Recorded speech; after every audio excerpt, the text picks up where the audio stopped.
RTI media. నమస్కారం, వార్తలకు స్వాగతం. ముందుగా ముఖ్యాంశాలు.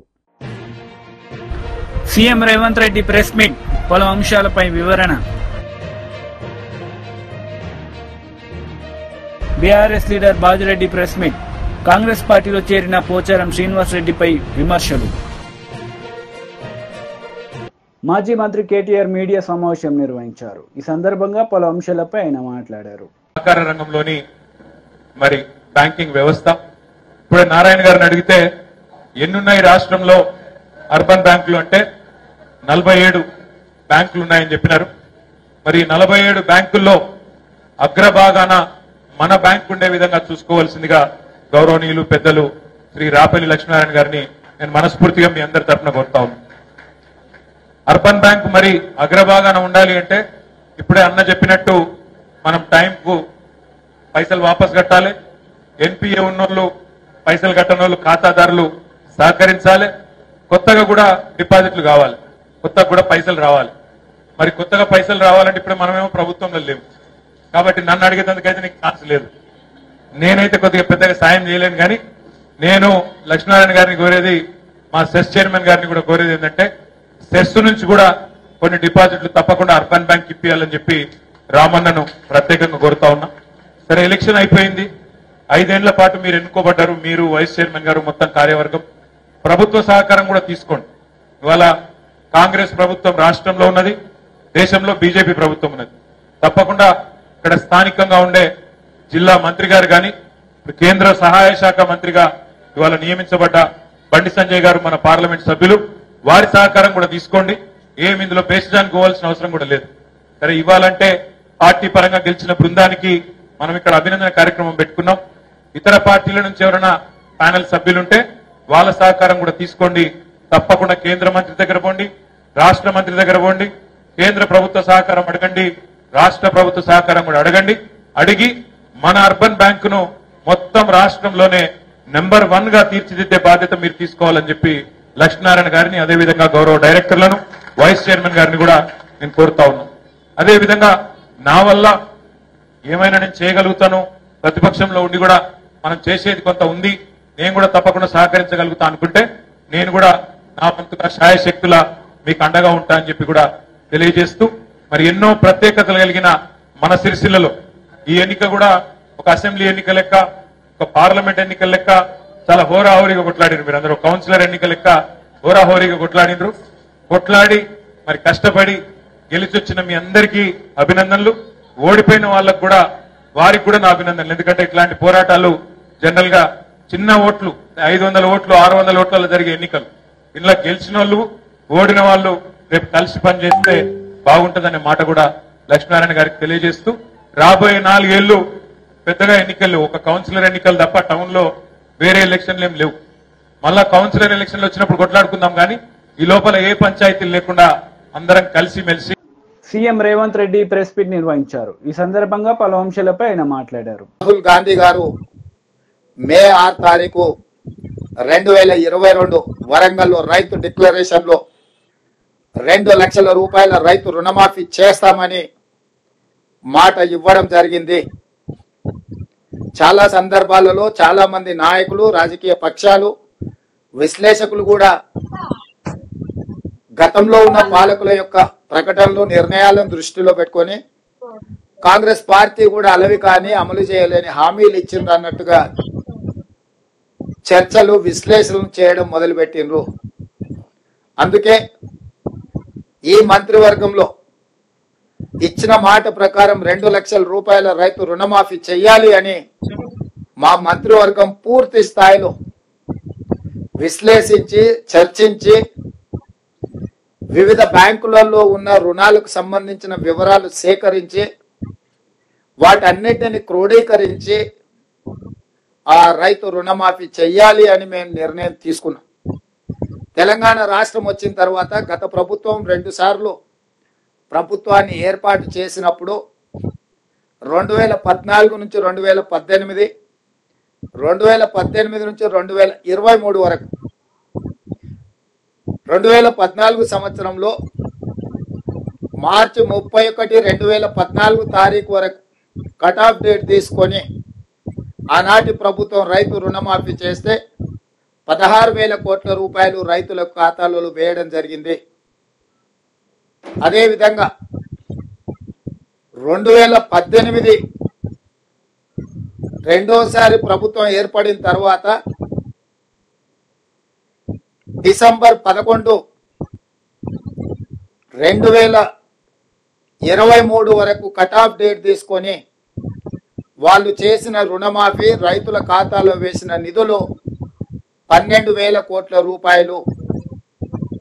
అంటే గత ప్రభుత్వం 2 విడతలుగా 2 సార్లు ప్రభుత్వం ఏర్పాటు చేసిన తర్వాత చేసిన రుణమాఫీ ఒక్కసారి 16,000 కోట్ల రూపాయలు మొదటిసారి, రెండవసారి 12,000 కోట్ల రూపాయలు. 10 సంవత్సరాలల్లా 2 విడతలల్లా చంద్రశేఖరరావు గారు చేసిన రైతు రుణమాఫీ రైతులకు చెల్లించిన నిధులు 28,000 కోట్ల రూపాయలు. ఆ ప్రభుత్వం డిసెంబర్ 11, 2018 వరకు కట్ ఆఫ్ డేట్ గా వాళ్ళు రుణమాఫీని పరిగణలోకి తీసుకోవడం జరిగింది. మా ప్రభుత్వం డిసెంబర్ 12, 2018 తారీఖు నుంచి మొదలుపెట్టి 9, 12, 2023 వరకు సరిగ్గా 5 సంవత్సరాలు గత ప్రభుత్వం, మళ్ళొక్కసారి నేను చెప్తున్నా, గత ప్రభుత్వం డిసెంబర్ 11, 2018 తారీఖు వరకు కట్ ఆఫ్ డేట్ పెట్టి 2వ విడత రైతు రుణమాఫీ చేసింది. డిసెంబర్ 12, 2018 తారీఖు నుంచి తీసుకున్న రుణాలు డిసెంబర్ 9, 2023 వరకు 5 సంవత్సరాల మధ్య కాలంలో ఈ రాష్ట్రంలో ఉన్న రైతులు తీసుకున్న 2 లక్షల రూపాయల వరకు రుణమాఫీని చెయ్యాలని మా ప్రభుత్వము ఈ మంత్రివర్గంలో నిర్ణయం తీసుకున్నది. ఇచ్చిన మాట ప్రకారం 2 లక్షల రూపాయల రుణమాఫీ చెయ్యాలి. కట్ ఆఫ్ డేట్ 12, 12, 2018 నుంచి 9, 12, 2023 మధ్య కాలంలో రైతులు తీసుకున్న రుణాలను 2 లక్షల రూపాయల వరకు మాఫీ చేయాలని మా మంత్రివర్గంలో మేము నిర్ణయం తీసుకున్నాము. ఈ రుణాలు మాఫీ చేయడానికి దాదాపుగా 30 బీజేపీ రాష్ట్ర అధ్యక్షుడు కిషన్ రెడ్డి మీడియా సమావేశం నిర్వహించారు. ఈ సందర్భంగా పలు అంశాలపై ఆయన మాట్లాడారు. వచ్చినట్లయితే చాలా సమస్యలు పరిష్కారం అవుతాయి. ఈరోజు 15% ప్రొడక్షన్ అక్కడి నుంచే ఈరోజు సింగరేణి తెచ్చుకోవచ్చు. అదేవిధంగా కొన్ని విషయాలు కూడా మేము ఆలోచన చేస్తున్నాము. గౌరవ ప్రధానమంత్రి గారితో మాట్లాడి, ఎందుకంటే ఈరోజు అయితే కేంద్ర ప్రభుత్వం అవలంబిస్తుందో దేశమంతా కూడా అవి పిఎస్యూలు కానీ, కేంద్ర ప్రభుత్వ పిఎస్యూలు కానీ, రాష్ట్ర ప్రభుత్వ పిఎస్యూలు కానీ, లేకపోతే వివిధ మినరల్ కార్పొరేషన్స్ కానీ అన్నిటికీ ఒకే రకమైనటువంటి విధానం ఈరోజు అవలంబిస్తున్నాం. ఎవరికి ఇక్కడొక చట్టము, అక్కడొక చట్టము, ఇక్కడొక పాలసీ, అక్కడొక పాలసీ కాదు. అయినప్పటికీ కూడా సింగరేణి అది ఎవరిది కాదు, అది మనదే. కాబట్టి సింగరేణి కూడా అన్ని రకాలుగా మేము ఆదుకునేటువంటి ప్రయత్నం చేస్తాం. అనేక కారణంగా సింగరేణిలో కొన్ని సమస్యలు ఉన్నాయి. ఆ సమస్యలను కూడా అధిగమించడం కోసము తప్పకుండా మేము ఢిల్లీకి వెళ్ళిన తర్వాత నేను కూడా కొంత నేర్చుకోవాల్సింది ఉంది, తెలుసుకోవాల్సింది ఉంది, అవగాహన చేసుకోవాల్సింది. అవగాహన చేసుకున్న తర్వాత మా మంచి ఆఫీసర్స్, చాలా అనుభవం ఉన్నటువంటి ఆఫీసర్స్ ఉన్నారు. సింగరేణి విషయంలో గవర్నమెంట్ ఆఫ్ ఇండియాకి సంబంధించి మా సెక్రటరీ కానీ, మా అడిషనల్ సెక్రటరీ కానీ, మిగతా జాయింట్ సెక్రటరీస్ కానీ చాలా స్టడీ చేశారు. వాళ్లకు పూర్తి స్థాయిలో దీనిపైన పూర్తి అవగాహన ఉన్నది. కాబట్టి ఖచ్చితంగా సింగరేణికి ఏ రకమైన ఇబ్బంది ఉండదు. దయచేసి ఎవరు కూడా రాజకీయం చేయకూడదు. మరి తప్పకుండా దీన్ని పూర్తి స్థాయిలో అన్ని రకాలుగా అందరం కలిసికట్టుగా రాజకీయాలకు అతీతంగా కలిసి పనిచేద్దామనే విషయాన్ని నేను మనవి చేస్తా ఉన్నాను. కొంతమేరకు ఆయన అడిగినటువంటి ప్రశ్నలకు నేను జవాబు చెప్పాను, ఇప్పుడు కొన్ని చెప్పాను. మళ్ళీ నేను 1-2 రోజుల్లో మరిన్ని వివరాలు, ఎందుకంటే కొంత గ్యాప్ ఇచ్చి మరిన్ని వివరాలతో వేస్తాం. కాబట్టి కార్మికులకు మాత్రం అస్యూరెన్స్ ఇస్తూ ఉన్నాం. కార్మికులు ఏ రకమైనటువంటి ఆందోళన చెందొద్దు. ఈరోజు ఎక్కడ కూడా సింగరేణి బ్లాకో, మరొక కంపెనీ బ్లాకో, మరొక కేంద్ర ప్రభుత్వ బ్లాకో ఏదైనా యాక్షన్ చేస్తే కేంద్రానికి ఏ రకమైనటువంటి రెవెన్యూ రాదు, ఆ రాష్ట్రాలకే వస్తుంది. ఏదో తీసుకుపోయి అమ్ముకుంటున్నారు, ఏదో ప్రైవేట్ వాళ్ళకి ఇస్తున్నారు అనేటువంటి తప్పుడు మాటలు దయచేసి మాట్లాడకండి. కానీ అన్ని వివరాలు నేను తర్వాత మీకు చెప్తాను. బీఆర్ఎస్ లీడర్ మీడియా సమావేశం నిర్వహించారు. ఈ సందర్భంగా పలు అంశాలపై ఆయన మాట్లాడారు. ఈరోజు మా ఉమ్మడి జిల్లా సీనియర్ నాయకుడు పోచారం శ్రీనివాసరెడ్డి గారు కాంగ్రెస్ పార్టీలో చేరిన సందర్భంగా వారు మాట్లాడిన మాటలు చూస్తే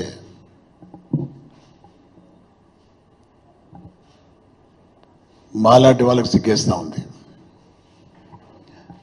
కారణం ఏంటంటే వారి పార్టీ మారడానికి గల కారణం చెప్పిండు ఆయన. కారణం ఏం చెప్పిండంటే రేవంత్ రెడ్డి ముఖ్యమంత్రి గారు ఈ రాష్ట్రంలో రైతాంగానికి చేసే సహకారం దృష్టిలో పెట్టుకొని వారు చేసేటటువంటి వ్యవసాయానికి చెందినటువంటి శాఖకు వారు చేస్తున్న సేవకు గుర్తింపుగా ఆ పార్టీలో చేరుతున్నట్టు వారు ప్రకటించడం చూస్తూ ఉంటే దయ్యాలు వేదాలు వల్లించినట్టుగా ఉండేది. గతంలో వారు కేసీఆర్ గారి యొక్క నాయకత్వంలో తెలంగాణ కొత్త ప్రభుత్వంలో వ్యవసాయ శాఖ మంత్రిగా ఉన్నప్పుడు అప్పటి తొలి తెలంగాణ ముఖ్యమంత్రి కేసీఆర్ గారు వారికి ఇచ్చిన శాఖను కేసీఆర్ గారికి డైరెక్షన్లో ఏ విధంగా నిర్వర్తించిన విషయం వారికి తెలిసి ఉండి కూడా దాన్ని మర్చిపోయినట్టుగా యాక్టింగ్ చేస్తూ ఈరోజు రేవంత్ రెడ్డి అనే వ్యక్తిని వారు చేసే రైతాంగం యొక్క ద్రోహాన్ని తెలిసి కూడా తన రాజకీయ స్వార్థంతో అవన్నీ మర్చిపోయినట్టుగా నటిస్తూ మరి రేవంత్ రెడ్డి ఏదో చేస్తున్నాడు బాగా రైతాంగానికి అనే విధంగా మాట్లాడుతూ ఆ పార్టీలో చేయడం చూస్తూ ఉంటే కొంచెమైనా పోచారం గారికి సీనియర్ నాయకుడిని అనొద్దు, కానీ కొంచెమైనా సిగ్గు ఉండాలి ఆయనకు. ఈరోజు కేసీఆర్ గారు ఇప్పటి వరకు ఆయనకి ఇచ్చిన గౌరవం గత ప్రభుత్వంలో ఎప్పుడు ఎవరు ఇవ్వలేదు. ఫస్ట్ టైం తెలంగాణ ప్రభుత్వం గెలిచినప్పుడు వారికి వ్యవసాయ శాఖ మంత్రిగా ఇచ్చిండ్రు. రెండవసారి గెలిచినప్పుడు అత్యుత్తమ పదవి స్పీకర్గా వారిని నియమించారు. నియమించడమే కాకుండా ఆయనకు ఒక మంచి పేరును పెట్టడం జరిగింది, లక్ష్మీపుత్రుడుగా.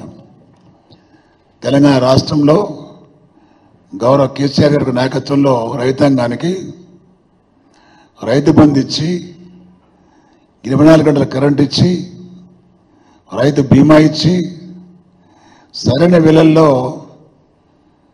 మరి ఎరువులు ఇచ్చి విత్తనాలు ఇచ్చి చాలా ఎంకరేజ్ చేయడం కాకుండా పండిన పంటను కూడా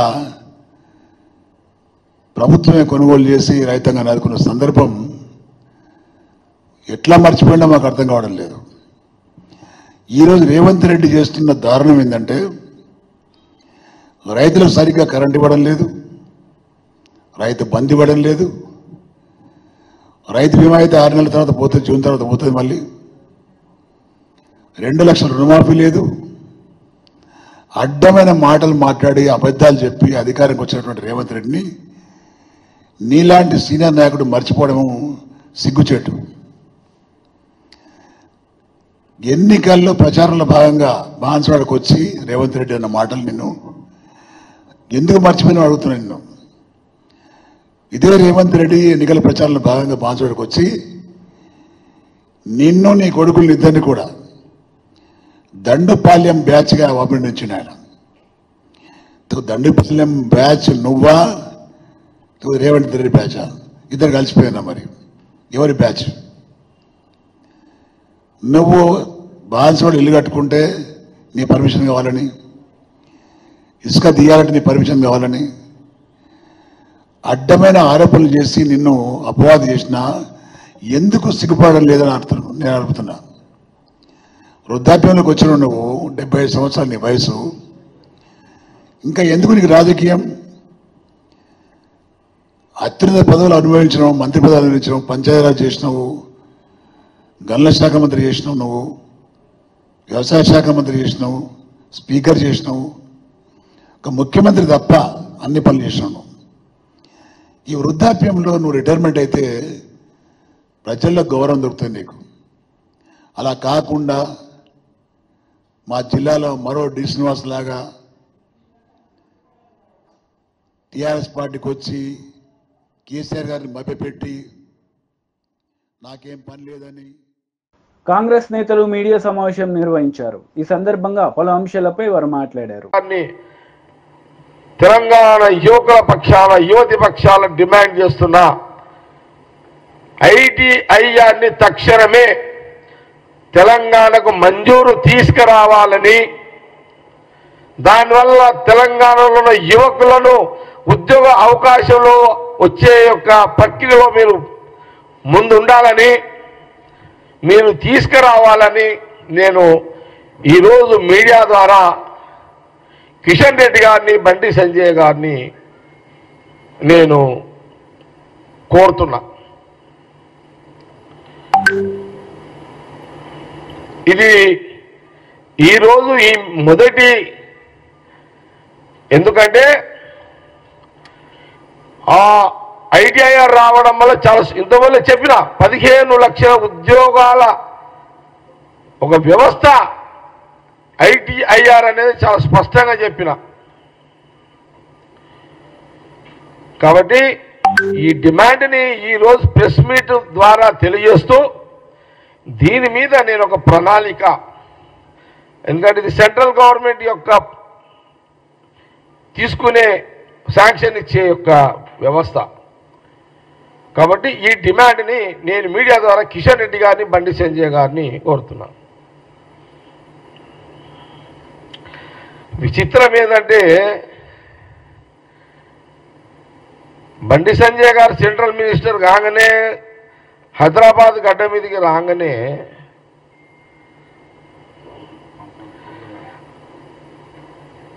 ఐటీఐఆర్ని ఉద్యోగ అవకాశాలు కల్పన చేసే ఒక వ్యవస్థ తెస్తా అని బండి సంజయ్ గారు అయినుంటే తెలంగాణ యువతీ యువకులు సంతోషించేవాళ్ళు. అరే మాకు ఉద్యోగాల ఒక కల్ప వృక్షం ఇది. ఐటీఐఆర్ అంటే ఇదొక ఉద్యోగాల కల్ప వృక్షం ఇది. కానీ ఆయన హైదరాబాద్ గడ్డ మీదకి రాగానే ఒక ఎమోషనల్, జనాలు దేన్ని కనెక్ట్ అవుతారు?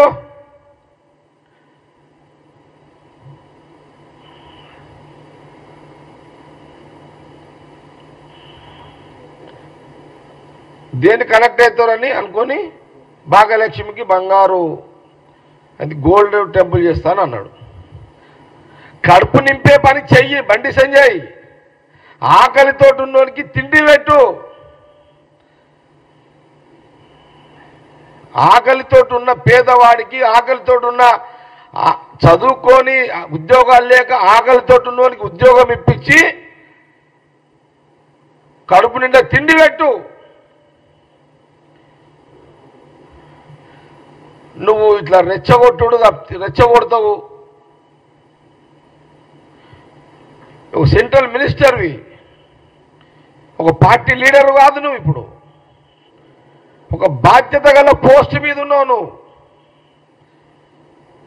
కాబట్టి ఈ ఐటీఐఆర్ అనే డిమాండ్ను కాంగ్రెస్ పార్టీ పక్షాన నేను 2 కేంద్ర మంత్రులకు బీఆర్ఎస్ లీడర్ మీడియా సమావేశం నిర్వహించారు. ఈ సందర్భంగా పలు అంశాలపై ఆయన మాట్లాడారు. పరిస్థితి ఘోరంగా ఉన్నది. అదే కాకుండా మనం ఎక్కడో ఉత్తరప్రదేశ్లో హత్రాస్లో ఒక మహిళ మరి దుర్మార్గుల దాడిలో చనిపోతే, ఒక దళిత మహిళ చనిపోతే ఆమె బాడీని వాళ్ళ తల్లిదండ్రులు లేకుండా రాత్రి 12 గంటలకు ఆదరబాదరగా పోస్ట్ మార్టం చేసి అక్కడే అడవుల్లో కాల్చిన సంఘటన ఎక్కడో ఉత్తరప్రదేశ్లో జరిగిందని విన్నాం. కానీ అలా కొల్లాపూర్లో వెల్టూరు గ్రామానికి చెందిన ఈ లక్ష్మి అనే మహిళ పోలీస్ స్టేషన్లో చనిపోతే కనీసం పోస్ట్ మార్టంలో వాళ్ళ భర్తను కూడా పిలవకుండా, తల్లిదండ్రులను కూడా పిలవకుండా వాళ్ళ బావను పిలుచుకొచ్చి ఆయనతోని మరి పంచనామాలో సంతకాలు తీసుకొని ఈరోజు పోలీసులు మరి ఆమె బాడీని డిస్పోజ్ చేసిందంటే ఎంత దౌర్జన్యం ఇలా గ్రామీణ ప్రాంతాల్లో నడుస్తుందో మీరు చూడండి. ఇదే కాకుండా మరి అదే కొల్లాపూరు ప్రాంతంలో చిన్నంబావి మండలంలో కొత్తపల్లి అనే గ్రామంలో 40 రోజుల క్రితం ఒక బీఆర్ఎస్ పార్టీ నాయకుడు, లక్ష్మీపల్లి అనే గ్రామంలో బీఆర్ఎస్ పార్టీ నాయకుడు శ్రీధర్ రెడ్డి చనిపోయాడు. శ్రీధర్ రెడ్డి గారు చనిపోయినప్పుడు వాళ్ళ తండ్రి గారు శేఖర్ రెడ్డి గారు స్వయానా డీజీపీ గారి దగ్గరికి మేము ముగ్గురం పోయి డీజీపీ గారి సమక్షంలోనే వారు, అయ్యా నా కొడుకు మరణానికి కారణం, నా కొడుకు హత్యకు కారణం జూపల్లి కృష్ణారావు గారి మనుషులు అని చాలా స్పష్టంగా ఆయన చెప్పడం జరిగింది.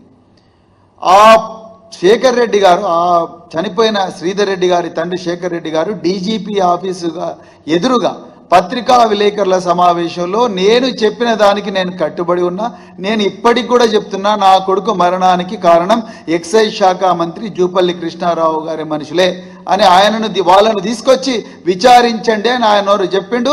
నేను చెప్పిన మాటలకు కట్టుబడి ఉన్నా, జూపల్లి కృష్ణారావు గారు కూడా ఆయన చెప్పిన మాటలకు కట్టుబడి ఉండాలి అని చెప్పి ఆయన ఆ రోజు ఛాలెంజ్ చేయడం జరిగింది. ఆ రోజు నా ఆస్తులన్నీ కూడా నేను తెలంగాణ ప్రజలకు రాసిస్తానని చెప్పింది తప్పైతే అని ఆయన చెప్పడం జరిగింది. కానీ ఈరోజు ఏమైంది? ఈరోజు సిగ్గుతో తల వంచుకోవాల్సిన విషయం, ఒక ముఖ్యమంత్రే రాష్ట్ర హోంశాఖను నిర్వహిస్తున్నప్పుడు ఆ ముఖ్యమంత్రి హామీలో నడుస్తున్న హోంశాఖ దాంట్లో ఉండే 1,00,000 మంది పోలీసులు కనీసం ఒక మర్డర్ కేసుల్లో నిందితులను పట్టుకోలేకపోయినారు. ఇంతమంది పోలీసులు ఉన్నారు తెలంగాణ రాష్ట్రంలో. ఇది రాజకీయ హత్య అని చాలా క్లియర్గా తెలుస్తా ఉన్నది. మరి ఎక్కడ పోయినరు పోలీసు? వార్తలు ముగించే ముందు ముఖ్యాంశాలు మరోసారి. CM Revanth Reddy press meet, పలు అంశాలపై వివరణ. BRS leader Bajireddy press meet, Congress పార్టీలో చేరిన పోచారం శ్రీనివాస్ రెడ్డిపై విమర్శలు. ఈ వార్తలు ఇంతటితో సమాప్తం. తిరిగి ప్రసారమయ్యే వార్తల్లో మళ్ళీ కలుద్దాం. అంతవరకు సెలవు. నమస్తే.